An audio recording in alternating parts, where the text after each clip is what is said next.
Hello बच्चों, let's read the given question. The question says we need to find the minimum size of mirror required to see the full image of a wall behind a man standing at the center of room where h is the height of a wall. So एक condition है. First हम इसे try करते हैं draw करने के लिए, then we will try to get the answer. So हमारे पास एक wall है जिसकी height capital H given है हमें. Alright, और हम suppose करते हैं कि we have a mirror over here and we don't know the height of mirror. अभी हमें mirror की height नहीं पता, so let's take as this is the mirror over here. Alright, और यहाँ पे एक मैन स्टैंडिंग ओवर हियर, और ये जो है बीच में खड़ा है एकदम मिरर और दीवार के. Alright, so this is our wall और यहाँ पे वो बंदा खड़ा है. Alright, so this is man over here standing in the middle, और ये हमारा मिरर है और ये हमारी वॉल है यहाँ पे. ऑलराइट, सो यहाँ से बेसिकली हमें इस वॉल को पूरा देखने के लिए कितना मिरर का साइज चाहिए मिनिमम, वो फाइंड करना है. ऑलराइट, सो ये इसका बॉटम है, ये इसका टॉप है. सो वी कैन से थोड़ा सा इसे ऊपर बना लेते हैं क्लैरिटी के लिए. सो यहाँ से एक रिफ्लेक्शन हम ड्रॉ करते हैं. So this will be the case. Alright, और बॉटम के लिए भी सेम चीज करते हैं हम.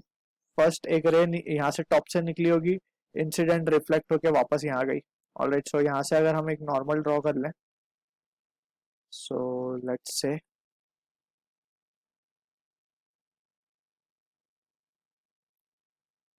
नॉर्मल एकदम सेंटर से हम पास करवा देते हैं ताकि एक बेटर क्लैरिटी आ जाए हमें. ऑलराइट, सो ये हमारा एक नॉर्मल है हमने जो ड्रॉ किया यहाँ पे. सो ये जो एंगल होगा वही एंगल ये भी होगा, बाय लॉ ऑफ रिफ्लेक्शन हम बोल सकते हैं. और ये हमारी आईज है ऑब्जर्वर की जो बीच में खड़ा है. सिमिलरली हम क्या करेंगे, यहाँ से एक रे पास करेंगे. लेट्स से वो रे यहाँ गई. ऑलराइट, और वो रिफ्लेक्ट होके ऑब्जर्वर की आंखों में गई. ऑलराइट, सो यहाँ पे भी वी कैन क्लियरली सी कि अगर हम एक नॉर्मल ड्रॉ कर ले यहाँ से,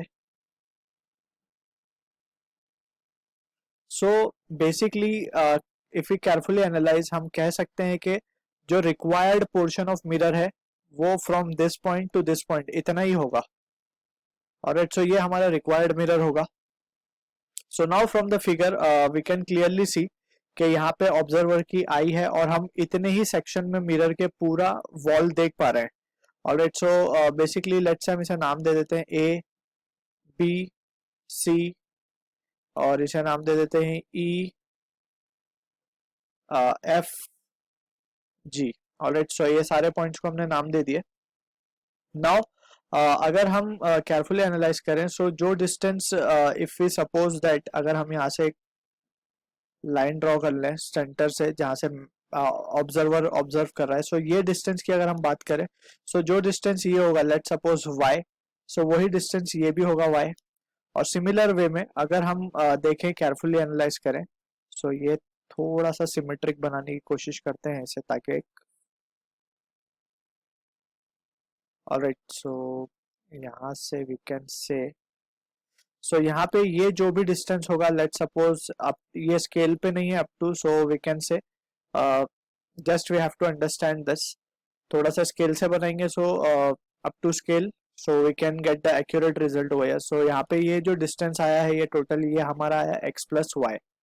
ऑलराइट, सो सिंस यहाँ पे एंगल ऑफ रिफ्लेक्शन और एंगल ऑफ इंसिडेंस सेम था, that's why we have written y. अगर ये होगा तो ये भी y होगा, ये x है तो ये भी x होगा, और ये टोटल जो इमेज की लेंथ मिरर की लेंथ होगी वो x प्लस वाई होगी.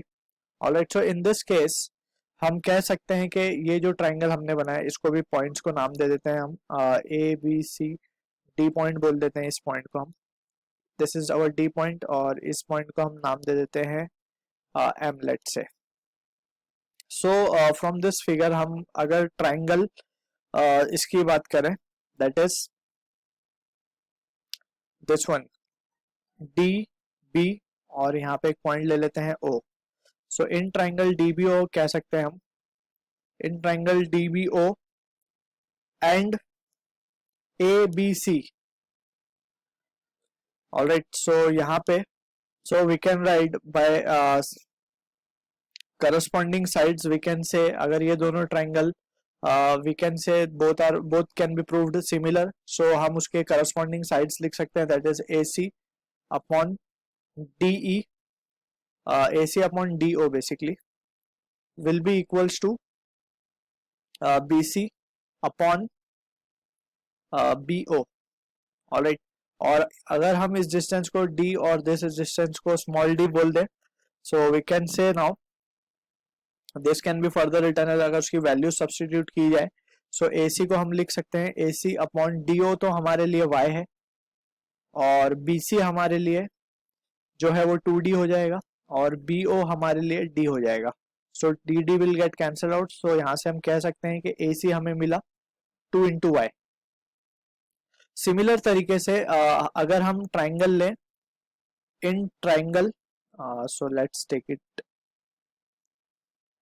इन ट्राइंगल, वी कैन से इसको हम नाम दे देते हैं let's say P, so PEM, in triangle PEM और ट्राइंगल FEG, अगर हम ये ट्राइंगल की बात करें तो इसमें भी हम सिमिलैरिटी लगा के प्रूफ कर सकते हैं कि जो GF है या FG है, FG will be equals to twice of x। Alright, so ये दोनों चीजें हमें मिल चुकी हैं, so this distance is 2x and this distance is 2y। Alright, और अभी हमने स्टार्टिंग में देखा है कि ये डिस्टेंस x प्लस y है, सो पूरी वॉल का distance if we carefully analyse, so we can take it over here, total wall, total height of wall हम बोल सकते हैं, total height of wall. Alright, so ये हो जाएगी हमारे पास 3x प्लस वाई, जो कि हमें h के बराबर होगी। ऑलराइट, ऑल्सो अगर हम मिरर की बात करें, हाइट ऑफ मिरर या size of mirror, basically height of mirror हमारे पास है x plus Y is equals to x plus Y. Alright, so जो कि है basically, so we can write size of mirror basically है x by y को हम बोल सकते हैं h by 3। alright, so this much size of mirror will be required to see the entire image of the wall। alright, so this is the answer to the question. I hope you understood it well. All the best.